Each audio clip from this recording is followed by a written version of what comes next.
this is an iHeart podcast. Guaranteed human.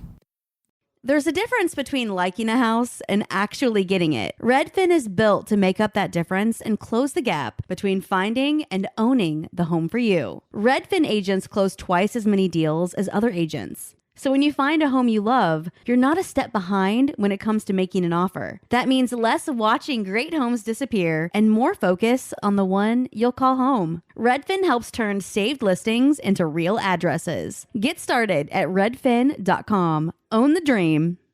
Support for the show comes from Public, the investing platform for those who take it seriously. On Public, you can build a multi-asset portfolio of stocks, bonds, options, crypto, and now generated assets, which allow you to turn any idea into an investable index with AI. It all starts with your prompt. From renewable energy companies with high free cash flow to semiconductor suppliers growing revenue over 20% year over year, you can literally type any prompt and put the AI to work. It screens thousands of stocks, builds a one-of-a-kind index, and lets you backtest it against the S&P 500. Then you can invest in a few clicks. Generated assets are like ETFs with infinite possibilities, completely customizable and based on your thesis, not someone else's. Go to public.com/podcast and earn an uncapped 1% bonus when you transfer your portfolio. That's public.com/podcast. Paid for by Public Investing. Brokerage services by Open to the Public Investing Inc. Member FINRA and SIPC. Advisory services by Public Advisors LLC, SEC registered advisor. Generated assets is an interactive analysis tool. Output is for informational purposes only and is not an investment recommendation or advice. Complete disclosures available at public.com/disclosures. Kids, pets, life, your sofa sees it all. But with a washable sofa, stains don't stand a chance. All of our sofa collections come with fully machine washable covers and cushions, making cleanup effortless. Liquid and stain-resistant fabrics provide extra protection against everyday messes. Plus, with modular designs, you can rearrange your sofa however you like. Perfect for growing families and changing spaces. Starting at just $699, it's time to upgrade to a stress-free, mess-proof sofa. Visit washablesofas.com today and save. Offers are subject to change and certain restrictions may apply. Oh, welcome back to Behind the Bastards, part 4 of our epic series on Nicolae Ceaușescu with the inimitable Jeff May. Jeff, you know, you have an interesting background. You were a teacher, and you decided, you know, you had to make the very difficult choice to leave that career behind to focus upon another career as a live performer. I mean, that's... Teaching is very live performer-esque, just with health insurance, and I was not for me. Not anymore with Zoom. But yeah, you know, I empathize with that. I also had years ago. I had to make a really tough choice, which was to proceed with my career as a writer and a journalist, but to give up my ambitions of being a musician and really participating, which has been one of the maybe the hardest choice I ever had to make. Well, one thing people don't know, you were on the cusp. Yeah, I was about to break be through. A pop darling. I was about to break through.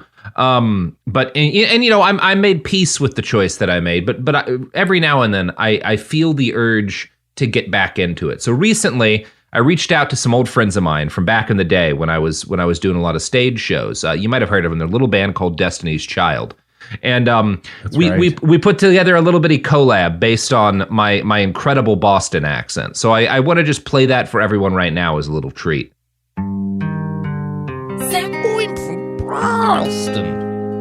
I'm from Boston.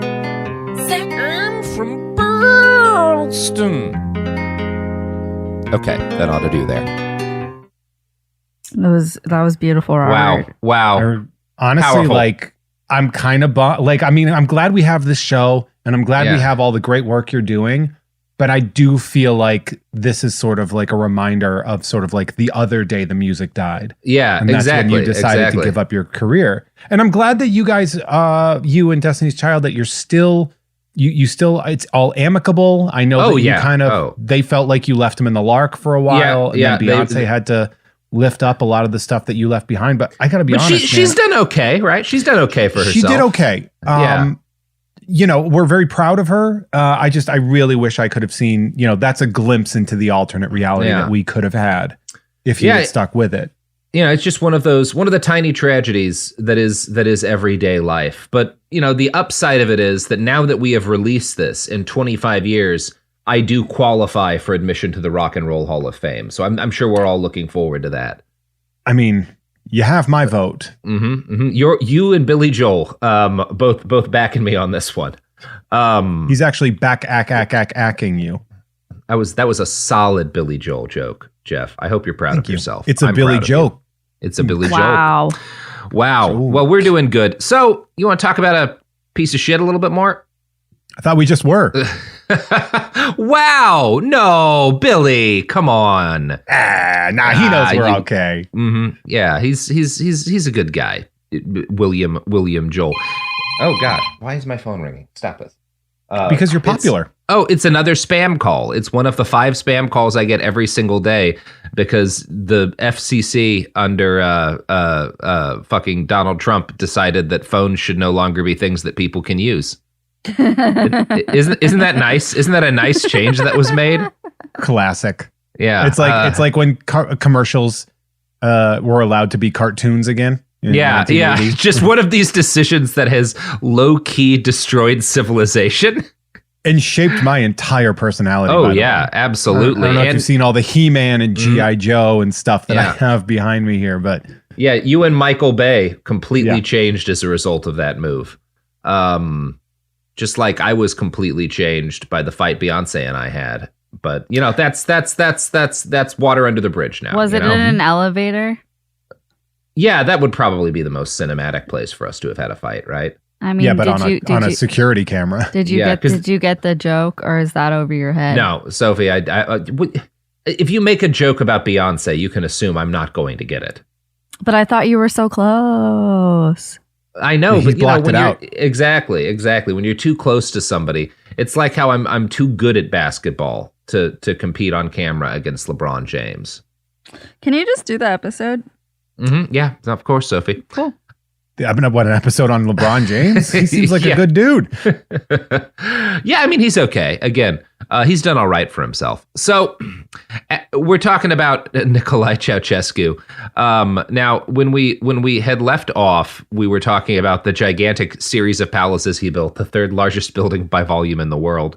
And as Ceaușescu's ambitions for control over the country that he was gradually grinding into the dust grew, he found the need to establish and expand a state security force that could surveil his populace to an unprecedented extent. In Romania, the state's security force, the secret police, whatever you want to call them, they were called the Securitate, and they were run by, which is actually, I think, the name of like a local rent-a-cop company that you can have like do armored car shit here. Oh, geez. You got some Portland Pinkertons or whatever? Yeah, I mean, maybe I'm getting that wrong. I should have checked on this. But anyway, the Securitate, the Romanian one, was run by Jan Pasipa, who we talked about a little bit last episode. And, folks talk about the KGB. They talk about the East German Stasi, when they talk about communist secret police forces.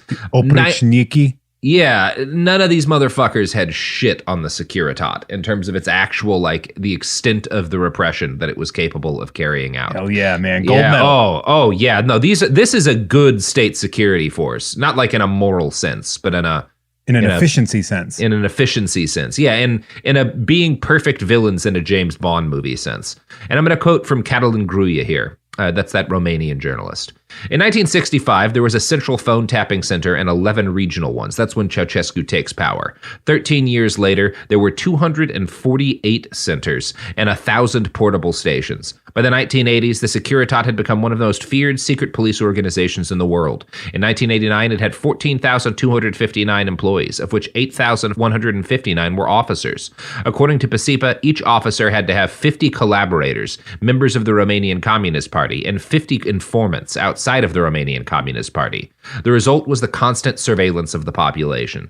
So damn near everybody was either in the employ of the Securitate or directly under surveillance of the Securitate. Or both. Or both. In many cases, both. Yeah, that's the other part. Yeah, they always used to make the KGB jokes. We've all seen that where, and stuff like that. But it seems less funny.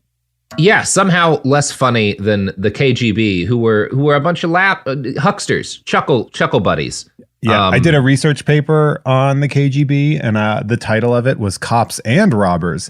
And, that's not a bad title for that. And the professor was like, this is supposed to be like a serious class.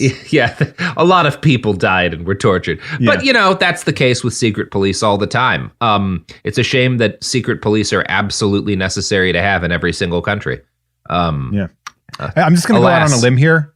ACAB includes secret police that are establishing the dominance of the state. Whoa! I'm sorry. Then how will you do your I know every time secretly? I come on, I cause chaos, and this is it. I'm sorry, but yeah, wow. That's gonna be really, really controversial among our listeners. Fully half of whom work in secret police forces. But everybody needs to hear stuff that's difficult to listen to sometimes. Yeah. So this get tough. Yeah, except that people disagree with you, secret police officers. That's not what secret police officers do.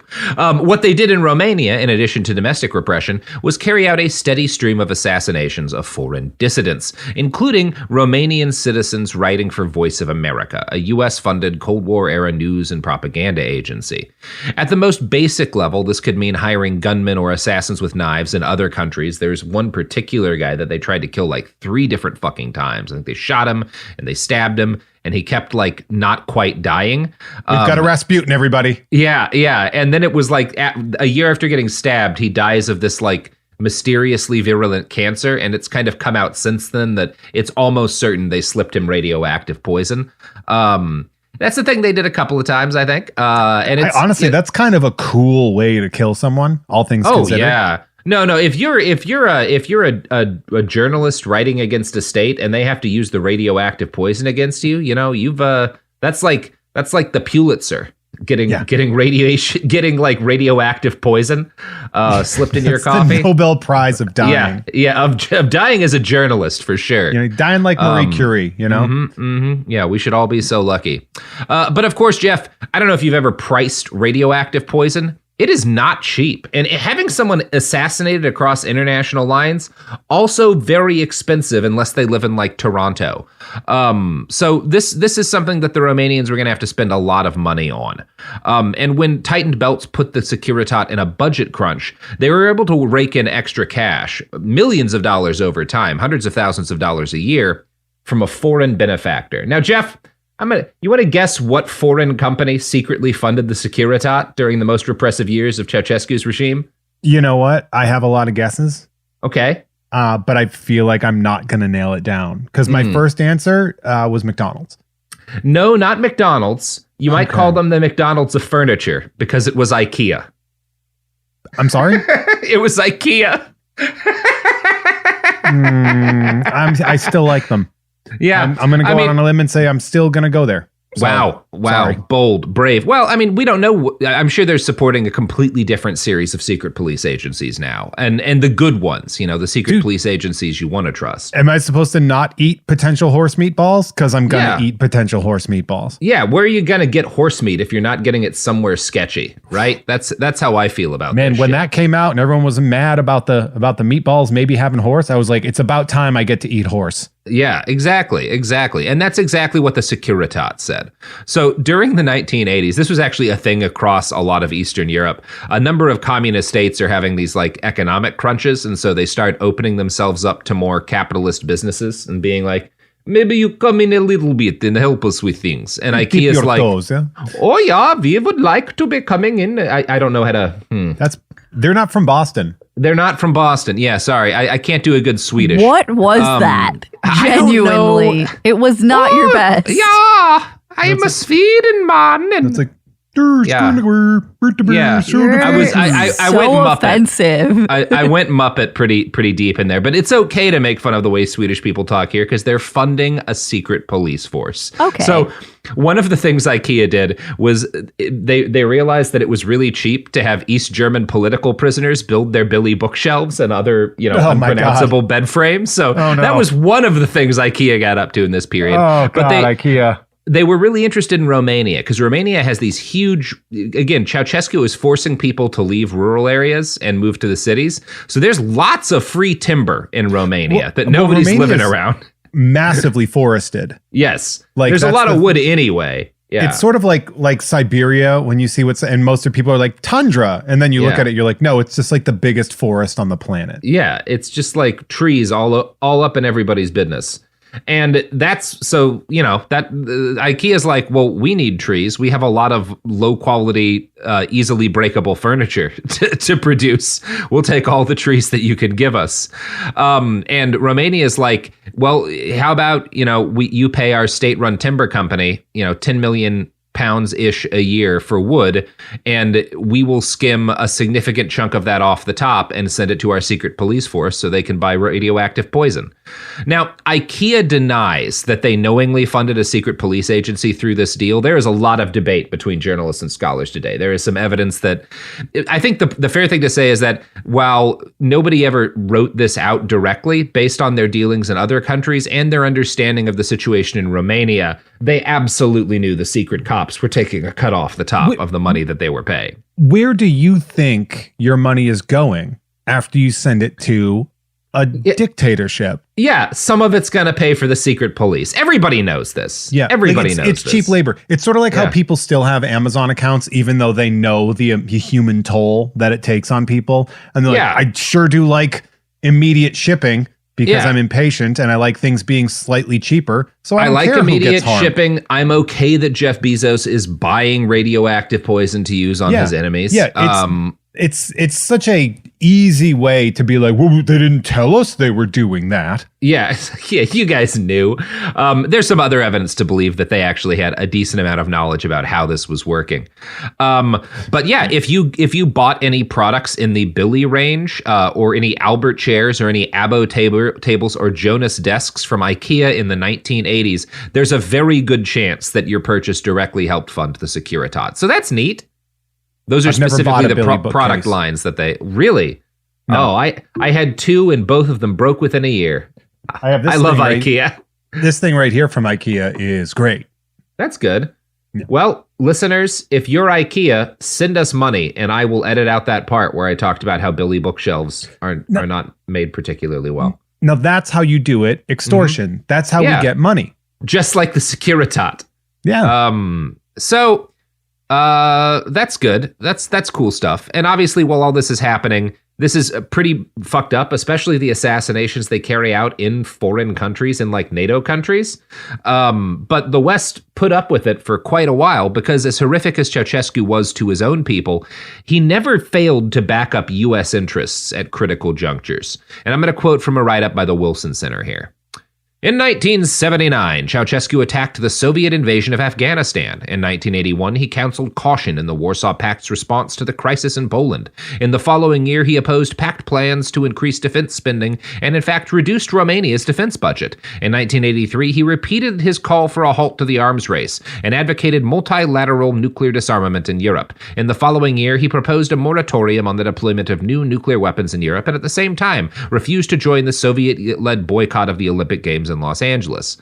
And I'm noting this because he's doing this to stay in the West's good graces. That's not like necessarily bad stuff to do. Obviously, like the Soviet invasion of Afghanistan was bad. It's good to disarm and advocate for nuclear disarmament. His foreign policy moves continue to be more right than wrong kind of in this period. This is just all paired with the unspeakable levels of domestic repression that he's carrying out at home. He seems like a sleeper agent we forgot about, and then things got way out of control. Yeah, he did. He just kept letting it ride. Real Donnie Brasco energy coming out of him here on this one. For the record, the Soviets were right to boycott the Olympic Games. Not necessarily because of why ever they did it. I actually have no idea why they did it, but because fuck the Olympics. Anyone who boycotts the Olympics is in the right. I'll stand with whoever against the Olympics. If you hate the Olympics, you're my homie. Get him. Yeah. So Ceaușescu, you're uncanceled, buddy. That's probably not a thing. Oh, wait, no. He refused to join it. You're still canceled, motherfucker. So Nixon had been the first U.S. president to visit Romania in a follow-up to his 1967 visit, but Nicolae maintained excellent relations with every U.S. president during his time in office. His success in this was close to perfect, until in 1978 he sent Jan Pasipa to Germany with, apparently, a plan to assassinate a journalist. I say apparently because Pasipa defected to the United States and offered up a comprehensive list of Romania's overseas narratives in exchange for, one presumes, a pile of cash and a life lifetime of protection. His intel on the Securitate was obviously good because he'd been running it. But you also have to remember there's like a book that exists that's stories about the Ceaușescus, but it's based on the stuff Pacipa claimed almost exclusively. And again, this guy is not necessarily a credible source on his old boss because he's defected and had a vested interest in ignoring a lot of the fucked up things he'd done as head of the secret police and making his boss seem more directly responsible for it. Which is not to say that Ceaușescu wasn't, but just like you shouldn't take anything Pacipa says at face value. Like right? Hans Landa. Exactly. Bastard. Yeah, exactly. That's literally what he's doing. Like he's not a hero because he came out with the story of how bad Ceaușescu is. No, he was his secret police head. He's a snitch. Yeah, exactly. And snitches get stitches even when they're snitching on Ceaușescu. Actually, in this case, snitches get a house paid for by the U.S. government for the rest of their lives. Yeah. I'll snitch on whoever that means I could own a house. I think a lot of people would. So Pacipa was the first public figure in the West, because obviously it's big news when he defects, to portray Romania in kind of like a mass sense as a totalitarian hellscape, significantly worse than anywhere else in communist Europe. Kind of before this point, there'd been a lot of, Romania had a lot of good press in like the US media and stuff, and that starts to turn around after this. And then in 1979, the Iranian Revolution, becomes a thing. And that brings an end to the cheapest oil Romania had been able to buy, because Ceaușescu had a pretty good relationship with the Shah. Then you would get the Iran-Iraq war, which ratchets up the price of oil more, and that makes stuff more difficult for Ceaușescu and for everybody. Inflation is increasing across the world at this point, but it's particularly devastating to Romania because they've been taking on all of this debt in order to build these ridiculous things that Ceaușescu wants to create. And as you get this kind of, we all heard the term stagflation, right? As that starts to really hit, Romania's creditors start calling in their debts. And I'm going to quote from a book by the Charles River editors here. As Western banks increased their own interest rates in turn, the debt repayments became ever harder to service for many governments. At the start of the 1980s, many developing countries struggled to pay the interest on their debt, leading to an era often referred to as the debt crisis. For its part, Romania had $500 million worth of debt in 1978, and that had risen to $10.4 billion by 1982, equivalent to 28% of its GDP. In 1981, just the interest payments alone accounted for $3 billion. As a result, Romania applied for an IMF loan of some $1.3 billion, only for the IMF board to renege on it. As Misha Glenny has pointed out, clearly the Western economic institutions had little faith in the reliability of Ceaușescu's regime to honor its commitments. As a result, the Romanian economy suddenly found itself in deep trouble. By 1982, Ceaușescu was forced to cut spending and redirect foreign currency towards interest repayments. After 1982, Ceaușescu threw most of the Romanian budget into paying down the debt. So, you got two things going on here. One is that Romania has this crippling debt to pay off, and the other is that Ceaușescu gets angry at the IMF over the fact that they're not willing to give him the kind of deal he wants. And despite his creditors, he decides to make Romania totally independent from the global economy. And obviously, that's going to go great. It's going to go great for everybody. The IMF is also a bad guy in this because it was very obvious to anyone paying attention that Romania was not going to be able to handle the kind of debt that they were taking on. That these were really bad investments. But so there's a lot that's fucked up here, but we will in this case put most of the blame on Ceaușescu. Just the blame kind of goes everywhere in that case, right? Like debt happens. When I heard the number, I was like, oh, that is cute. Yeah, it is. It's a lot more money for them. But that is like a rounding error now. It is funny that like Elon Musk could have paid off Ceaușescu's debt with pocket change. Yeah, still with a quarter of Twitter. Yeah, exactly. So two things. In order to do this, in order to pay off Romania's debt and also make it independent from the global economy, Ceaușescu had to radically reorganize Romanian society. He accelerated his plans to force citizens out of rural towns they'd lived in for generations, and one of the ways in which he accelerated it was by dynamiting the villages they'd lived in and pushing everyone to labor in cities to pay down the debt. By the winter, exactly. Classic Nicolae. Yeah, it's very fucked up. Like one of the things they're doing is in order to like force people out of these villages because they actually dynamiting was more of a euphemism because they don't want to spend that much money on dynamite. Because he's not Wile E. Coyote. Yeah, he will have his Securitat guys show up and be like, everyone has to leave. You have 48 hours. And then when they start, get ready to leave, he'll be like, well, I don't trust you not to come back to this village. So while we stand here with guns, you have to destroy your homes with like pickaxes and shit. That's something interesting. Yeah. It's going to create a regular populace that's not going to want to kill you real bad later. Yeah, no, it's not going to make anybody the angriest they've ever been. So by the winter of 1987, things were so bad that gas consumption in Bucharest was locked in at about 2 hours a day.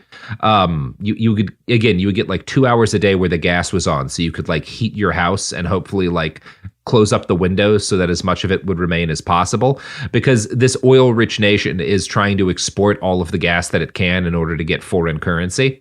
Ceaușescu declared that the temperature, like if it was warmer outside than 10 degrees Celsius, it was illegal to burn fuel at all, or to heat your house at all. And if you disobeyed, you would be prosecuted. He attempted to reduce, he like set up this plan where he was like, the average Romanian only needs X number of calories per day. So I'm going to start reducing everybody's food intake so you don't get fat. But that's yeah, cool. people He's weren't evil. fat. Like, not that would make it okay. Like, people were already tightening their belts. And he was like, actually, you guys need a lot less food than you think you can need. starve more. Yeah, you can starve more. So he dropped, it was like 15% across the board. He like made a technical plan to reduce the amount of calories that people got to eat. And while all this is happening, obviously, Nicolae and Alina are living in palaces. They're eating whatever they want.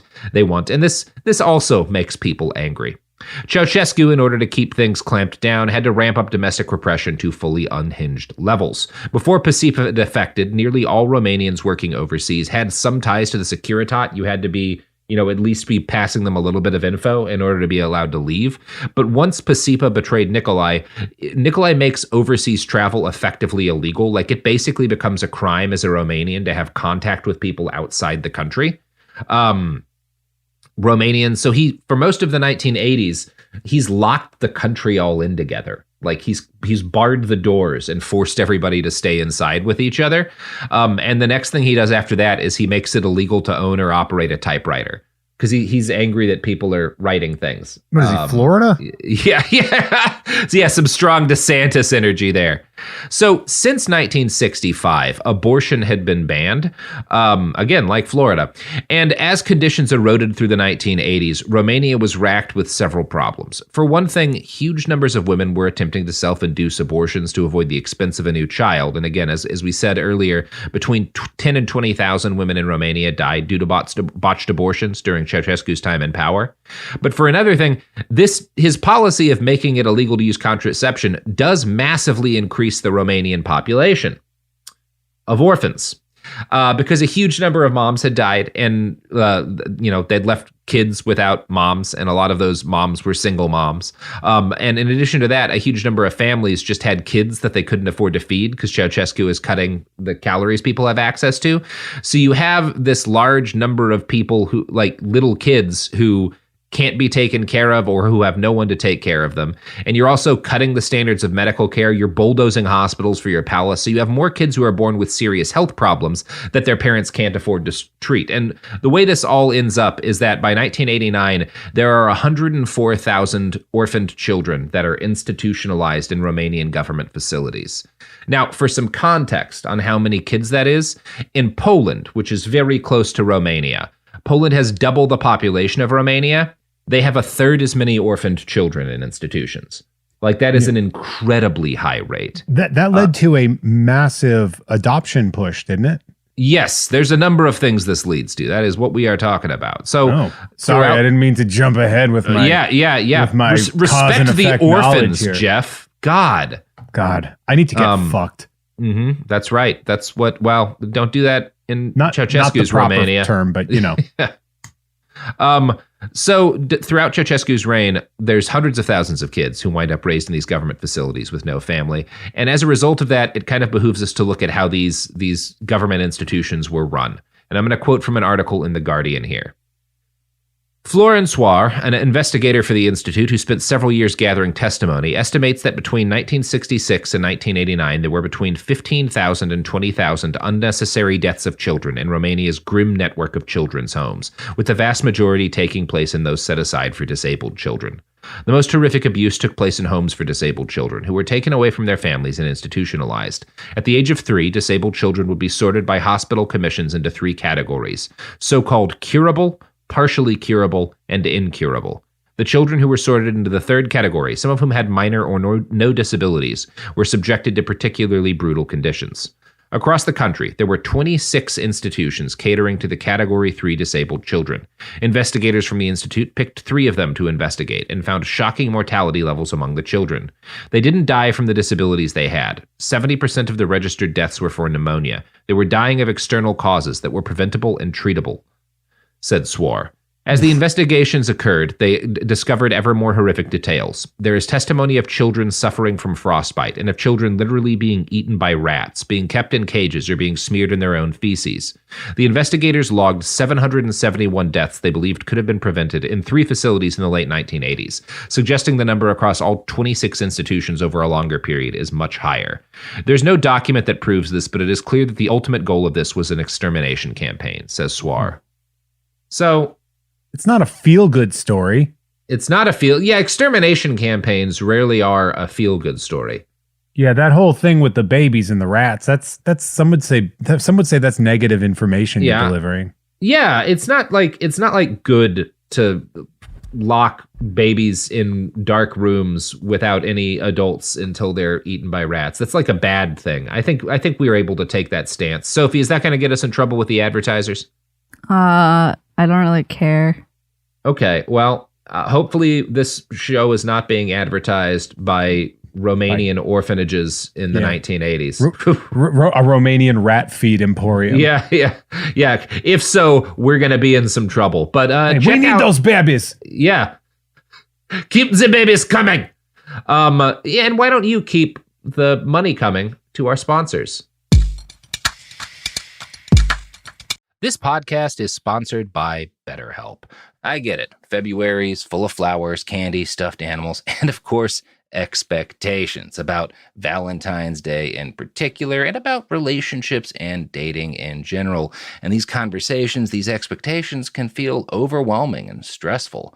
No matter where you are, whether you're married or dating or single or just focusing on you, you're right on time, and therapy can help you find your way and see more clearly where you want to be. So if you're looking for a little bit of help figuring out things in your own love life, if you're looking for some help balancing things, therapy can be a great option, and BetterHelp is one option for therapy you should consider. BetterHelp therapists work according to a strict code of conduct and are fully licensed in the U.S. BetterHelp does the initial matching work for you so you can focus on your therapy goals. A short questionnaire helps identify your needs and preferences, and their 12-plus years of experience and industry-leading match fulfillment rate means they typically get it right the first time. If you aren't happy with your match, switch to a different therapist at any time from their tailored recommendations. BetterHelp is the world's largest online therapy platform, having served over 6 million people globally, with an average rating of 4.9 out of 5 for a live session based on over 1.7 million client reviews. So sign up today and get 10% off at betterhelp.com/behind. That's betterhelp.com/behind. Let's talk about modern home shopping. It's sort of become a fun side hobby, right? Scrolling listings at night, dreaming about kitchens you've never seen, or backyards you haven't even stepped foot in, all from the comfort of pretty much anywhere. Redfin knows a lot of people like you want to own, but are stuck in this browsing mode loop. That's where Redfin flips the script. With listings that update within minutes and tours you can book right from the Redfin app, you can see your dream home the moment it appears. Now, liking a listing is easy, but actually landing it, that's where Redfin comes in. Redfin has over 2,200 agents with local expertise. And Redfin agents close twice as many deals as other agents. That means they want to help you win, not just window shop. Redfin is built to help you go from just looking to wait, this could actually be home. So become the newest neighbor on the block. Visit redfin.com to start finding and start owning. That's redfin.com.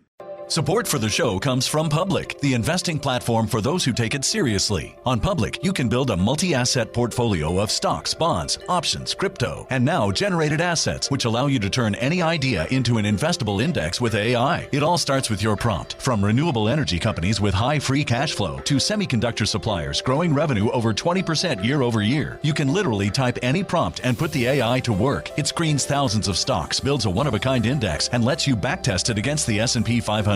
Then you can invest in a few clicks. Generated assets are like ETFs with infinite possibilities, completely customizable and based on your thesis, not someone else's. Go to public.com/podcast and earn an uncapped 1% bonus when you transfer your portfolio. That's public.com/podcast. Paid for by Public Investing. Brokerage services by Open to the Public Investing Inc. Member FINRA and SIPC. Advisory services by Public Advisors LLC, SEC registered advisor. Generated assets is an interactive analysis tool. Output is for informational purposes only and is not an investment recommendation or advice. Complete disclosures available at public.com/disclosures. What a good time. That money came, baby. Yeah, it's good stuff. I'm happy that we're getting paid by the by this great product and our service. Yeah, exactly. Good stuff. So yeah, we're talking about Ceaușescu's orphan extermination facilities. You know. Good times. And I found a New York Times article. That's so Ceaușescu. Yeah, very, very chowy. Very chowy.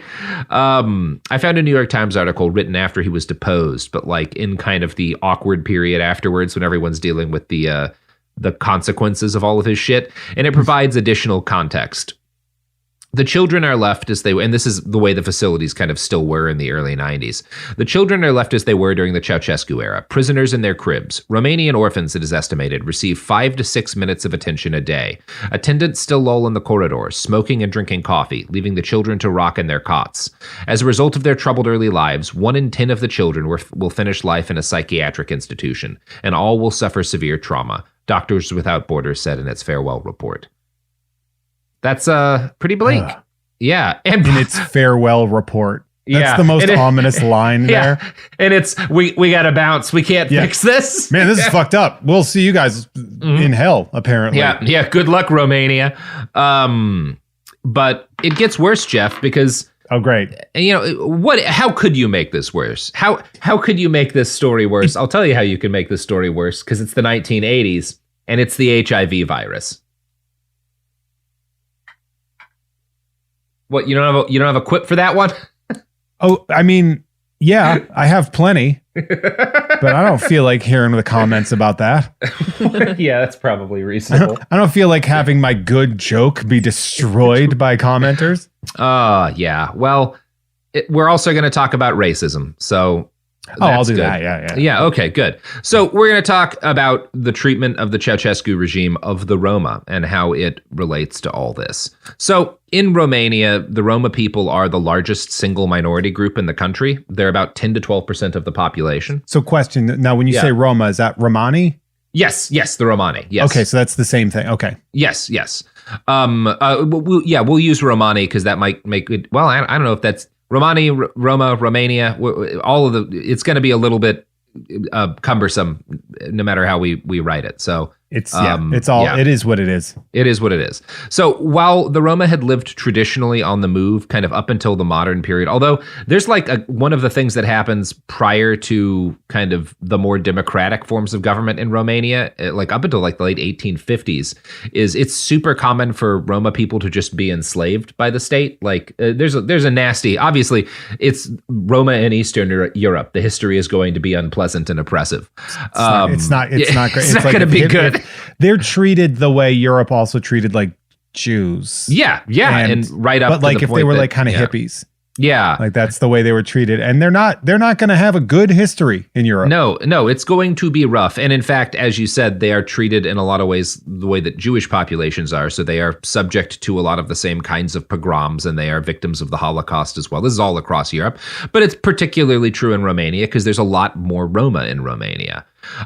So, you know, when they were not being enslaved or massacred, the Roma for most of the 1800s and early 1900s lived the way that they kind of traditionally did, which is on the move, you know, as these kind of traveling groups of people.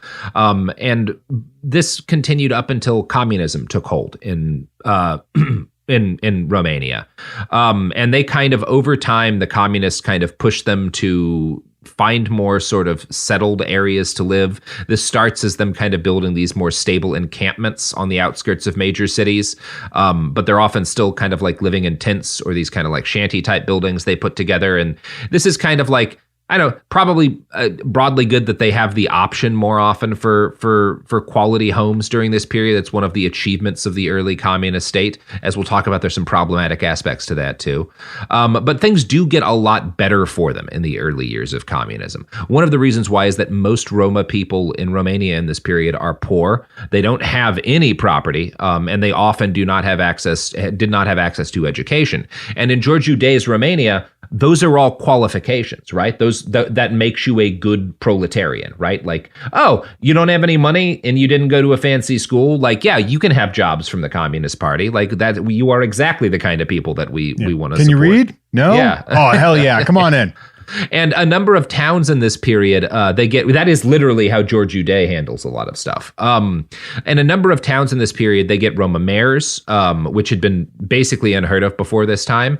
And Roma people become commonly well represented as like local Communist Party cadre leaders and as low-level functionaries. Like there's actually a really positive early period for the Roma in communism. Where it's like a forced recruitment, yeah.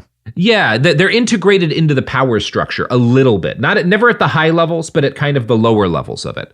But even during this kind of positive period, there are some early troubling signs. One of them is that the Communist Party pretty much immediately stops counting or listing the Roma as a separate population within the country. Now, again, if you have just lived through the Holocaust, the fact that the government is no longer counting you, you might be like, well, this might work out okay. It's not great when they're counting us. They usually don't do that for a good reason. I'd rather not have somebody with a clipboard counting looking at how many of us there are and where. What's on that clipboard real quick? Yeah. Don't worry. Yeah, it would be reasonable to feel good about this, but what it kind of meant in this case is that the Communist Party, they don't want to do a physical genocide, but they don't want the Roma to exist as a distinct group within society. They want to kind of erase them as a culture in the process of integrating them into mass society, which is a thing they do not just do to the Roma. That does not just occur in communist Romania, but it's a thing. It happens in a lot of places. It happens in many places, but we're talking about Romania. So under Ceaușescu's systematization is the process by which they are bulldozing these rural towns and forcing people into the cities. And another thing they do during this is they bulldoze these Roman neighborhoods. And the people, obviously, they're not just like making them homeless. Nobody is homeless in Ceaușescu's Romania. They are moving them into these new and more modern developments. And in some ways, this is positive because the homes that they had lived in previously were not of good quality and were often somewhat dangerous. And the homes they move into are much better quality and much safer.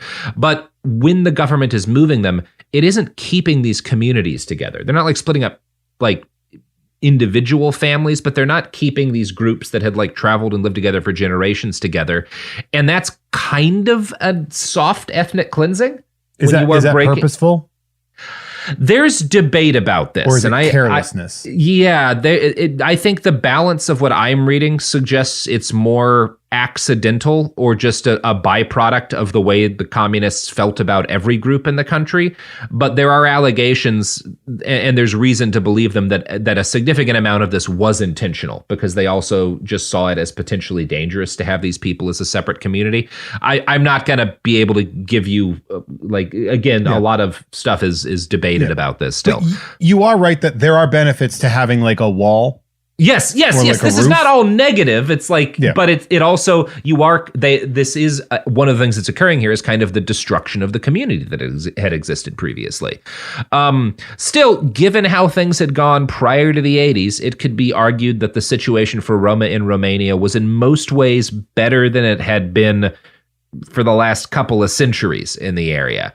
But then, as we've been talking about, the economy in Romania collapses and Ceaușescu forces his vaunted austerity measures on the populace. Now, the Roma had always had larger families than most other people in Romania, but prior to Ceaușescu, Roma women had utilized pretty frequently legal and safe abortions to aid in family planning. With abortion now illegal, families had more children than they could afford to feed or take care of under Ceaușescu's new regime. And so Roma families were forced to send their children to state orphanages at the highest rates in the country. And I'm going to quote from an article in the Open Society Foundation here. The results were a high level of poverty and an increase in unwanted children. Romanian families, which were already traditionally large, also increased in size at this time because even though birth control had never been widely accepted, abortions were common among the Roma. Children of all ethnicities were now being dropped off at railway stations and churches, causing the population in orphanages to swell to an unmanageable number. State institutions were forced to deal with slashed budgets. Hospitals resorted to reusing needles and other materials that could be rinsed or quickly sterilized. Blood, however, was in large supply because donors were paid a small fee. So when the orphanage pantries were down to just powdered milk, it seemed like a good idea to give the smallest and weakest children whole blood transfusions, under the theory that new blood would have more nutrients for their bodies to use. Now, can blood you see food. How this could like go vampires wrong? Yeah. Well, it is a little, okay, it's a little vampire-y. That's a little too on the nose as far as your region is concerned. Yeah, it is a bit of a thing. But can you see how maybe giving sickly orphan children blood transfusions in the 1980s could be a serious problem? They should have gotten like power lifter blood. Yeah, they probably shouldn't have gotten much blood in the 80s because, again, the AIDS crisis is hitting. So there's a horrible health crisis as a result of this. In 1988, wait, why? So only about 20% of the blood being donated in Romania is tested for disease in 1988. Because again, budget cuts, and the person who's in charge of all of the chemistry related things is Alina, and she doesn't really think you need to test all that much of the blood. Well, of course not. She's got her advanced degree in she understands blood and being like, it's don't tell me my job. Yeah. Blood is what you drink. Yes. Yes, blood is how do you say, oil through body. It's fine. So in 1988, the government reported just 3 cases of HIV infection to the World Health Organization. But in 1989, the next year, the number swelled to 1,200, and nearly 96% of those were in children under 4 years of age. 65% of them were kids in orphanages, and all of them had had a history of multiple transfusions. This is the start of a children's epidemic. That's like a 40,000% increase. Yeah, it is pretty rough. And in all of these orphanages, like 80% of the children are Roma. So it is primarily an AIDS crisis among forcibly orphaned Roma children. So that's they need to bad. Pick themselves up by their bootstraps. Well, that is hard to do when you are wasting away from a variety of AIDS-related illnesses. That is fair, yeah. When you were wasting away before the AIDS. And also you have no access to bootstraps because the your government... boots were sold to IKEA. Yeah, IKEA is using them to make those horse meatballs. Yeah. It's horse meat and boot rubber. It's very good. Somewhere around 11,000 Roma children are believed to have been infected with AIDS as a result of all this, compared with around 3,000 other Romanian orphans, which gives you an idea of just how significant the scale of this was. Okay, and so it's because they made the plan to just, instead of like feeding these kids properly, to just give them bonus blood. Yeah, give them bonus blood, and then AIDS gets into the blood supply. It's such a weird way that a large group of people is getting HIV. Yeah. Or full-blown AIDS in the case, because it's just like, they're like, let's do this thing that nobody should ever be doing anyways and see how it goes in the middle of one of the greatest epidemics in all of human history. If AIDS had never happened and there was just the anecdote in here that they were feeding orphans blood because there wasn't enough food, that would still be one of the worst things I've ever read. It would be fucking weird is what it, like, you'd be like, this is fucking weird. That's not what you do. You have a whole country. You don't need to do this. Yeah, why are you feeding their baby bodies blood, you little freaks? You monsters. But instead they're like, but it was also AIDS blood. And you're like, the fuck? That went from weird to like fully sinister. Well, and here's maybe one of the bleakest. Obviously, a huge number of these children who get infected in the late 80s die fairly quickly from it because there's very little in the way of treatments for AIDS. But once the country gets liberated and sort of Western aid agencies come in the mid-90s, and there's also some more treatments available, you're better off in some ways being a Romanian orphan with AIDS than you are being a Romanian orphan without AIDS, because there's more international funding to take care of the kids with AIDS. There's better group homes for them. And they also, because people start to get sympathetic to kids who get AIDS through blood transfusions in the West, you're more likely to get adopted out of the country. And so after Ceaușescu falls, some of the luckiest orphans are the AIDS orphans, which is... There's an asterisk. Citation needed real quick. Yeah. It's just like one of those things where, like, for an example of how bleak this is, some kids were better off because they got AIDS in Romanian orphanages. Yeah. Like, that is how bad the fucking situation was. That's like winning the lottery at the asbestos factory. Yeah. And the lottery prize is all of the leftover asbestos cigarettes. Yeah. God, I could go for an asbestos cigarette. It's just the normal ones hurt my throat so much. You need a better filter. Yeah, and there's exactly. No better filter than asbestos. No, that's what everyone says about asbestos. I really, if we had the asbestos crisis today, I think with the way culture wars go in this country, we would get rid of a lot of problem voters very quickly. Yeah, it would be called mesotheliorida at this point in time. That's 80% of a t-shirt idea, Jeff. Mesotheliorida? Yeah, there is that. You know what? That's fine. Send me money, everybody. Print it. Yeah. So as the 80s drag to a close, the whole Warsaw Pact is enduring shortages of basic goods and political unrest. I'm sure you all remember from like middle school or high school, glasnost and perestroika and the USSR under Gorbachev, which are these policies meant to kind of open up the Soviet Union and relax it from some hardline positions. This is obviously praised in the West. People are like, yay, glasnost and perestroika. We're not quite as close to nuking each other as we used to be.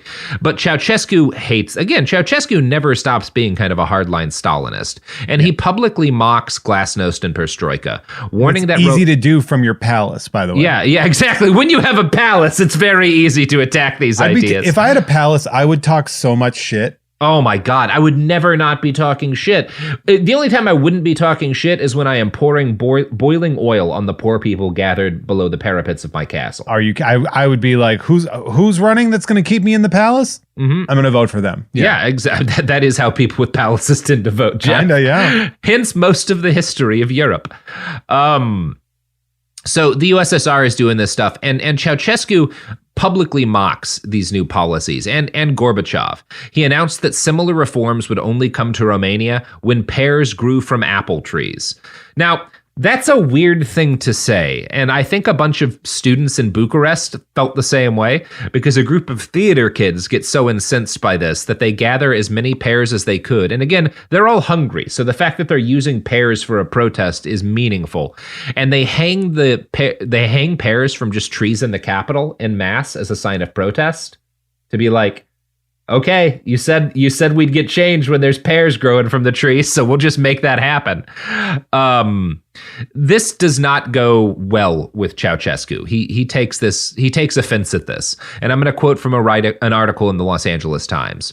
The taunt so infuriated Ceaușescu that he ordered his Securitate secret police to identify the perpetrators and attack the students in their dormitories, killing many of them. Other students took to the University Square, where more than 100 were slaughtered that night. So that's a lot for a college prank. Yeah. I mean, I've seen worse, but yeah. Not by much. Not by much. It's enough that you would have trouble making a good John Landis movie about it. So, Jeff May. Yeah, I've heard of him. Yeah, well, you know what I've heard of, Jeff? I would love to know the things that you've heard of. The products and services that support this podcast. In fact, the only thing I hear is them. When I close my eyes at night, when I put on my noise-canceling headphones, all I hear is the repeated sounds of the ads for this podcast. And now you can have a piece of my eternal waking hell for yourself right now. Let's talk about modern home shopping. It's sort of become a fun side hobby, right? Scrolling listings at night, dreaming about kitchens you've never seen, or backyards you haven't even stepped foot in, all from the comfort of pretty much anywhere. Redfin knows a lot of people like you want to own, but are stuck in this browsing mode loop. That's where Redfin flips the script. With listings that update within minutes and tours you can book right from the Redfin app, you can see your dream home the moment it appears. Now, liking a listing is easy, but actually landing it, that's where Redfin comes in. Redfin has over 2,200 agents with local expertise. And Redfin agents close twice as many deals as other agents. That means they want to help you win, not just window shop. Redfin is built to help you go from just looking to wait, this could actually be home. So become the newest neighbor on the block. Visit redfin.com to start finding and start owning. That's redfin.com. Support for the show comes from Public, the investing platform for those who take it seriously. On Public, you can build a multi-asset portfolio of stocks, bonds, options, crypto, and now generated assets, which allow you to turn any idea into an investable index with AI. It all starts with your prompt. From renewable energy companies with high free cash flow to semiconductor suppliers growing revenue over 20% year over year, you can literally type any prompt and put the AI to work. It screens thousands of stocks, builds a one-of-a-kind index, and lets you backtest it against the S&P 500. Then you can invest in a few clicks. Generated assets are like ETFs with infinite possibilities, completely customizable and based on your thesis, not someone else's. Go to public.com/podcast and earn an uncapped 1% bonus when you transfer your portfolio. That's public.com/podcast. Paid for by Public Investing. Brokerage services by Open to the Public Investing Inc. Member FINRA and SIPC. Advisory services by Public Advisors LLC, SEC registered advisor. Generated assets is an interactive analysis tool. Output is for informational purposes only and is not an investment recommendation or advice. Complete disclosures available at public.com/disclosures. Life gets messy. Spills, stains, pet accidents, and kid chaos. But with Anabay, cleaning up is easy. Our sofas are fully machine washable, inside and out, so you never have to stress about messes again.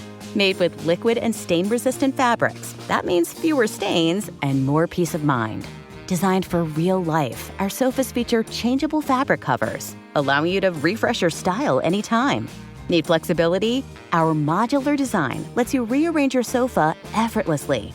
Perfect for cozy apartments or spacious homes. Plus, they're earth-friendly and built to last. That's why over 200,000 happy customers have made the switch. Upgrade your space today. Sofas start at just $699. Visit washablesofas.com now and bring home a sofa made for life. That's washablesofas.com. Offers are subject to change and certain restrictions may apply. Oh my God. That's the Tetris effect right there. I'm going to be closing my eyes and seeing these commercials in my head. That's how I live every day of my life, Jeff. I never get to escape it. Honestly, that's just called living in America, baby. Living in America. That was a pretty good song. Rocky IV, baby. Pretty good song. Yeah. Not great. Pretty good. It's a passable song, yeah. Passable song, acceptable song, much like my collaboration with Destiny's Child. Sophie, can we play that again? Getting a no from Sophie. Getting a no from Sophie. It's going to be a no for me, dog. Wow. Well, I guess that's Sophie's choice. Wow. We did it again. We did it again.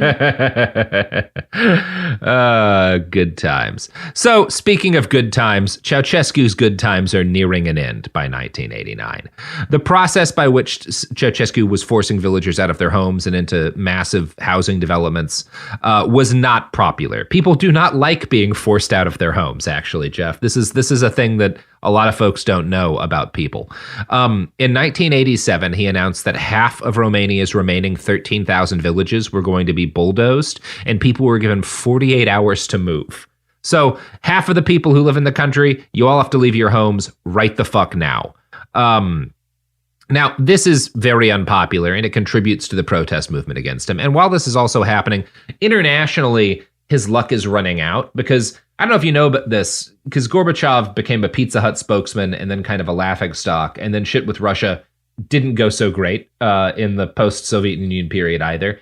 But during this period in the late 80s, when he's doing this glasnost and perestroika, he is the dandy of Western media. People cannot get enough of how much stuff do you remember watching where they were like, Gorby, like the Simpsons episode where dude was in Mad Magazine every month. Yeah, people fucking loved this guy because he had the birthmark, which was very distinguishable, and he was just he was open for all forms of entertainment. He was just People liked him over here. I remember that. Yeah, people liked him. Yeah, I've talked to my parents are very conservative, but one of the things that my dad said about him that did make sense to me is like, look, if you're growing up in the US in the 1960s and it's this constant drumbeat of we are going to have a nuclear exchange with Russia, and then they finally have a guy who's like, no, you know what? Everything's going to be cool.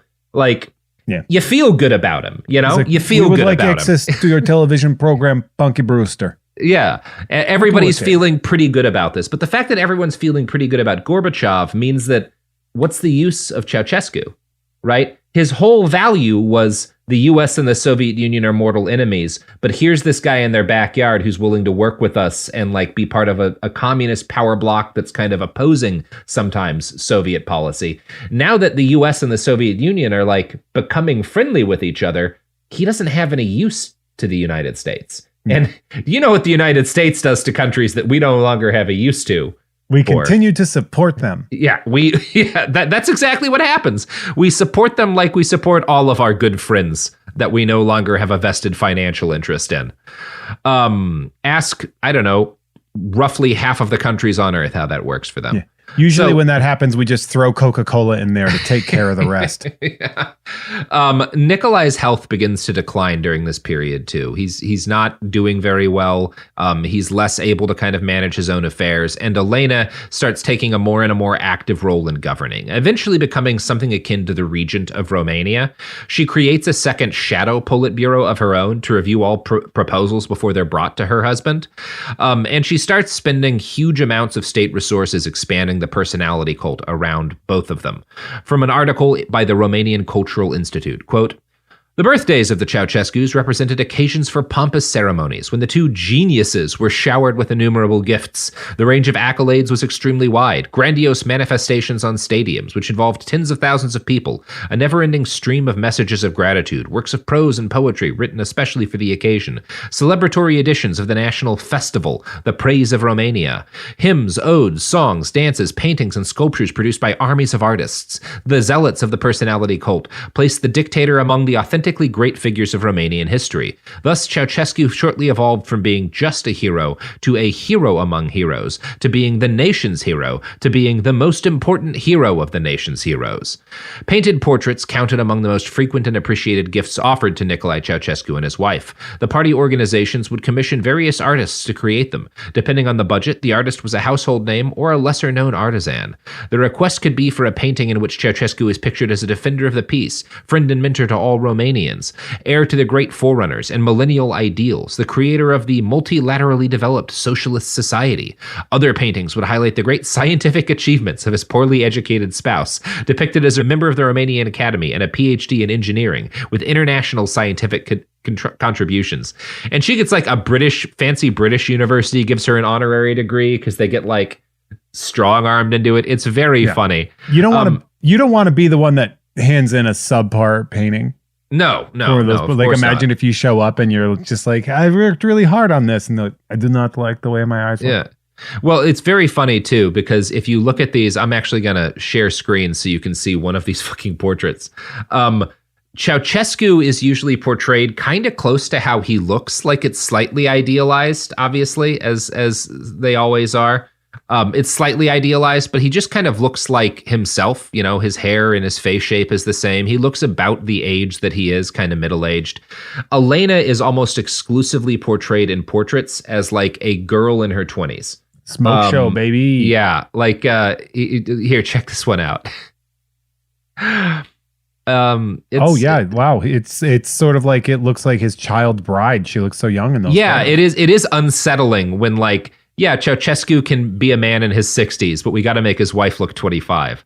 But yeah, that's the kind of art that apparently made them happy. It did not actually make the people who lived in Romania happy, and they protested against the cult of personality, against the constant austerity, and against most, like, kind of the last big thing people protest is this forced push to destroy half the villages in the country and make people move to the cities. And one of the people who protest people are just going to complain about anything, aren't they? I know. It's unreasonable. We have snowflakes. Sophie and I have the same problem with our employees at Cool Zone. They hate it when we force them to leave their homes and destroy them with pickaxes in order to move to insular apartment blocks in the cities so they can work in our factories making low-quality televisions. We just don't understand why they're complaining so much. Garrison just does not stop with it. Anyway, endless. Whatever. Endless. So one of the people who protests in Romania is a traveling itinerant preacher named Laszlo Tokes. Laszlo refused to leave his home when he was evicted. Basically, Ceaușescu, this village he's in, Timisoara, Ceaușescu's like, you got to get the fuck out. I'm going to destroy it. Everybody's moving to the city. And Tokes is like, the fuck. Also, it is spelled Laszlo Tokes, as in if he was like a pot icon.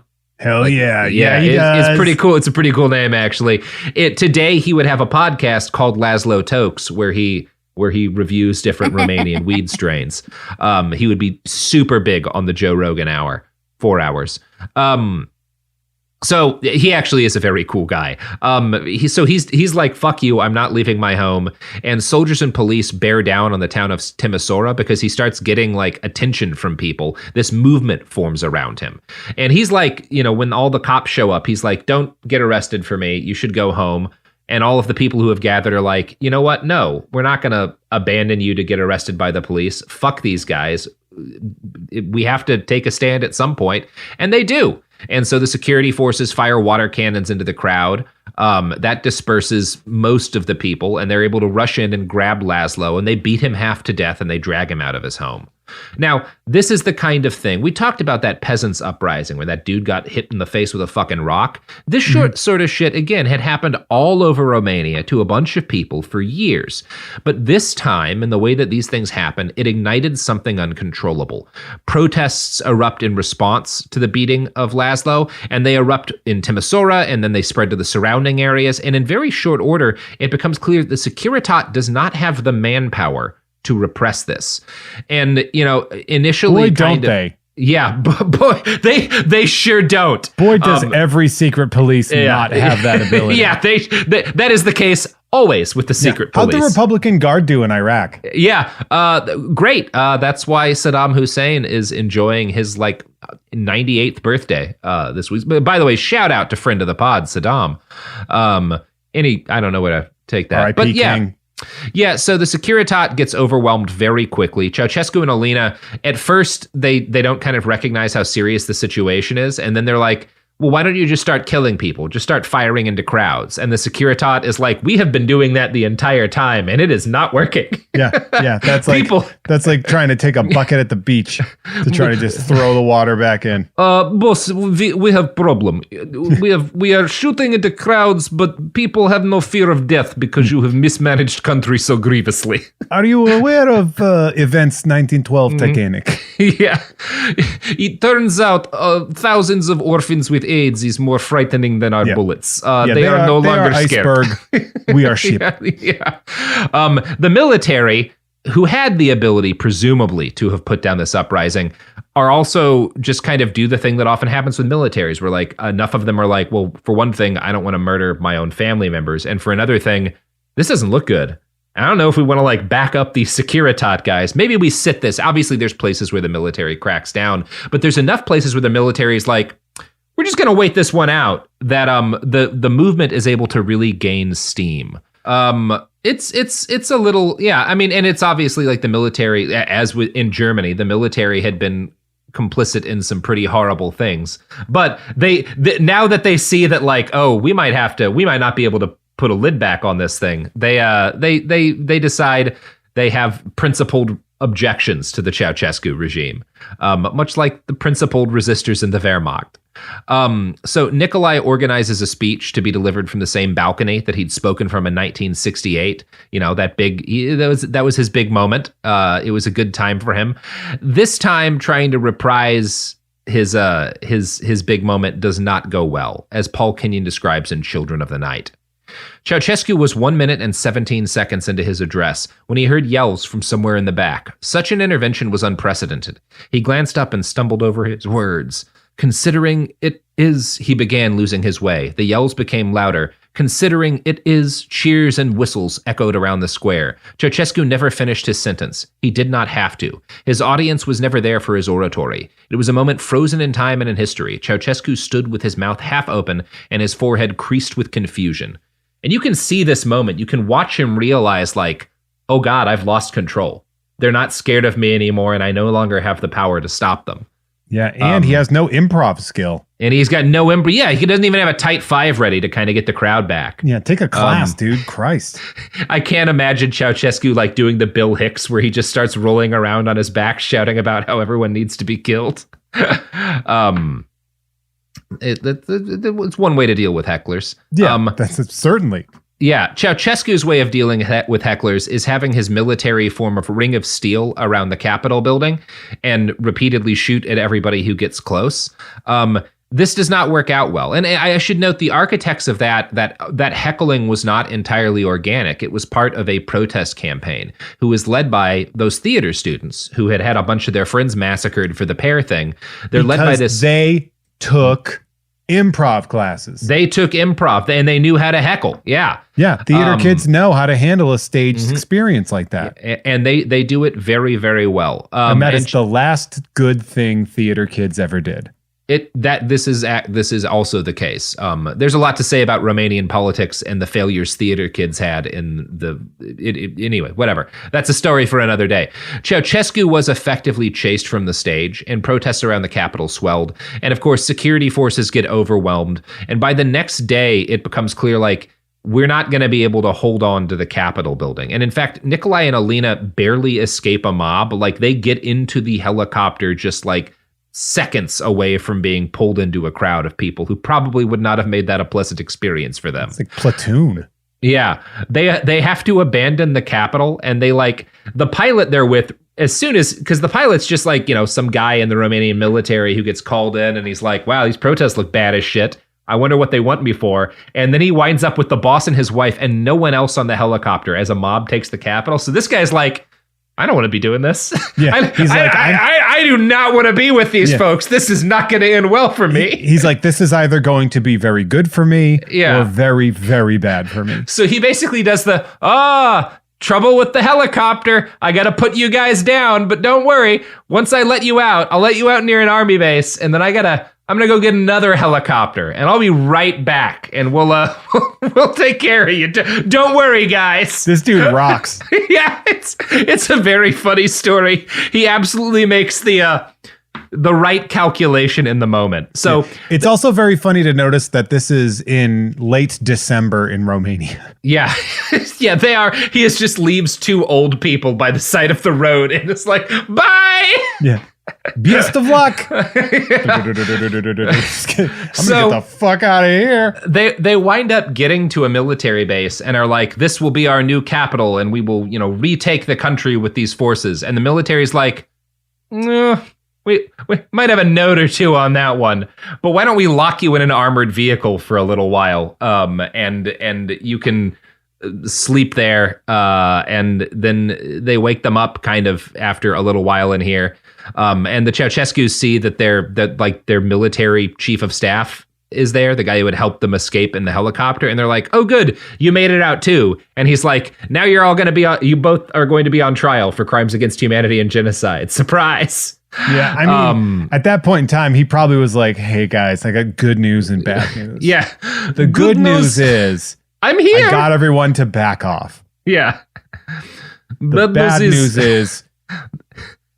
We're gonna shoot you. We're gonna shoot you pretty bad. We're gonna have us a show trial, and it's one of those things.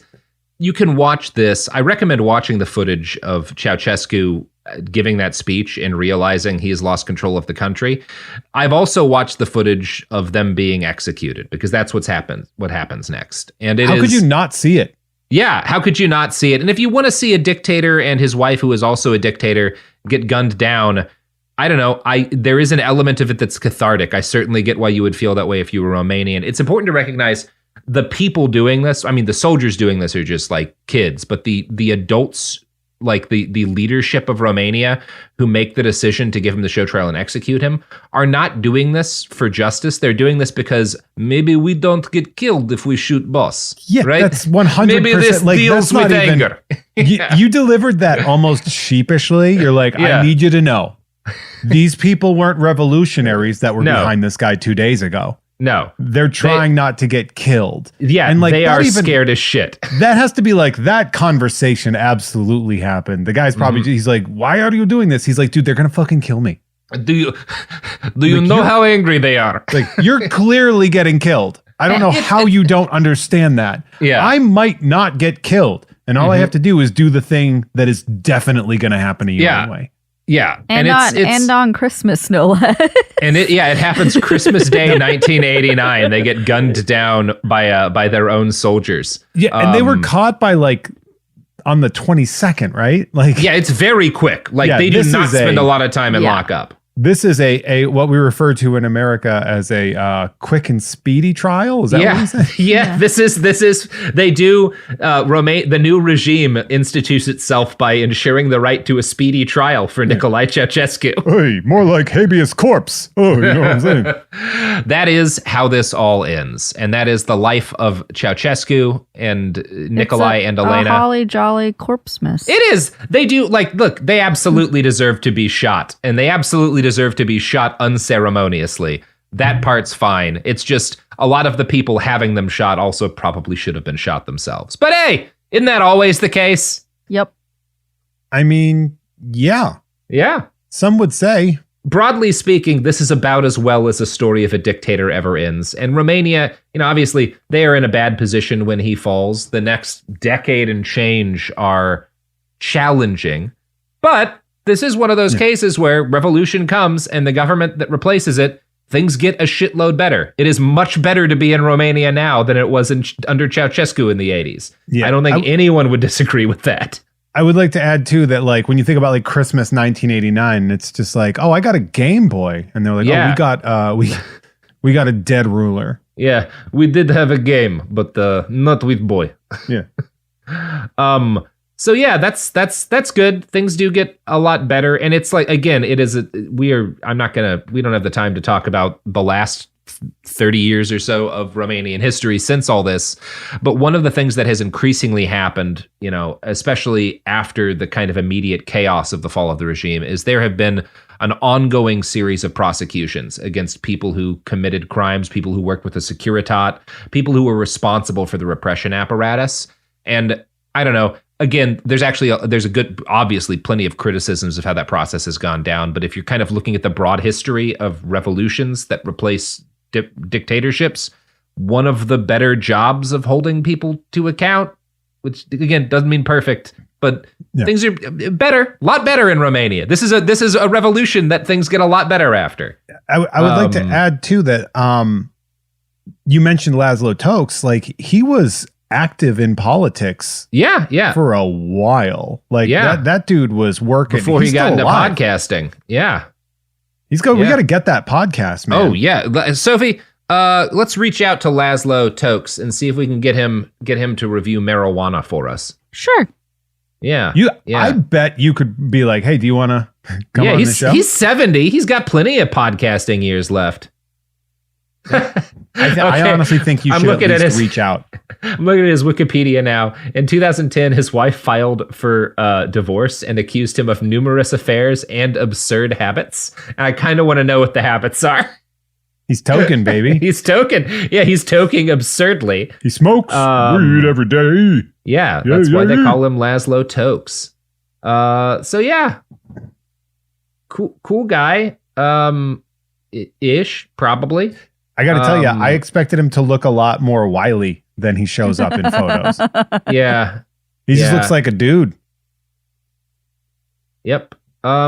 So I don't know. I actually think he's pretty far right, but whatever. What are you gonna do? What are you gonna do? It's funny because like when you look at it and you look at like how the Soviet bloc collapsed and you're like Christmas of 1989, that fits the timeline. But you look at like what the finish was and you're like, oh, this is a lot different than how it happened in other places. That's the thing. It's very interesting because the collapse of the Soviet Union, for all of the things that are ugly about it, this does not happen anywhere else. And nowhere else do you have like the people overthrow the government and massacre the leader. That's just like not a thing that occurs like in the USSR and any of the other places. It only happens in Romania, and that's because of the kind of piece of shit that Ceaușescu was. Okay, well, let's not go too far. Yeah, you're right. I don't need to be rude about it. Offend the Ceaușescu stands in the audience who are no, I'm sorry he didn't live up to your pristine standards. Yeah. Nobody's perfect, Robert. Ceaușescu did his best. He did his best coup. Yeah, that's probably good. Good. Yeah. No. He went, Yeah. Sorry he wasn't woke enough for you. Yeah. Because he massacred all those people. Yeah. Exactly. Cancel culture comes for the man who created history's greatest orphan crisis. Yeah. Purity politics much? Yeah. Jeez. Let he who has not accidentally and or purposefully infected tens of thousands of babies with AIDS in the 80s cast the first stone. I can't believe all of these woke scolds coming out and saying they never gave 11,000 children AIDS because they starved them and were using blood transfusions to try and provide them with nutrients. Yeah. Who among us hasn't partially starved an entire populace? That's exactly what Jesus said. Yeah. Yeah. The loaves and fishes was about taking a little bit of a loaf and fish away from everybody. Yeah, exactly. A little bit less so that you can live in a palace. Yes. A Christian palace. A Christian palace. Anyway, Laszlo Tokes, you actually sound like you're kind of a weird right-winger, but if you want to do a marijuana-focused podcast, hit us up. That seems like a thing our audience would like. Yeah, I don't know. Yeah, he seems like he'd get milkshake ducked real fast as we dive into his cult. It does seem like we in live form milkshake ducked him a little bit. We're like, this is a real enemy of my enemy situation. And then you see it and you're like, this is more like the Taliban and Rambo. Yeah. Yes. So, I don't know. You know what I'm thinking about now that you brought up Rambo? Why did we never make Sylvester Stallone a governor? Because he wasn't in Predator. Oh, you're right. Well, it's like, sorry, dude, that's a prereq. That's like the 15th Amendment, I'm going to guess. Yeah. Is that, governors have to have been this post-episode banter has gone on far too long. Wow, Sophie. Oh, I'm sorry, we're adding color. Yeah. Why don't you plug your pluggables, Jeffro? I don't even know if I want to anymore. It's just not fun. No, it is fun to talk about myself. No, hey, my name is Jeff May. You can find me across social media at Hey There Jeffro.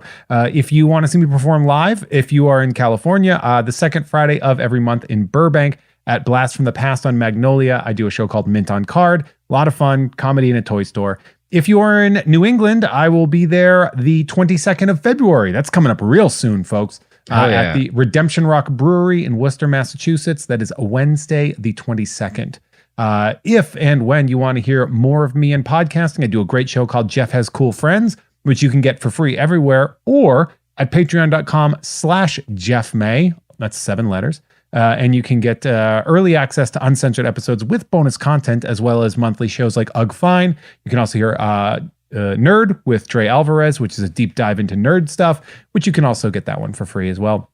You can also hear Tom and Jeff Watch Batman with Tom Ryman on the Gamefully Unemployed Network. And you can also hear me on You Don't Even Like Sports and Unpopular Opinion, both on the Unpops Network with Adam Todd Brown. Wow.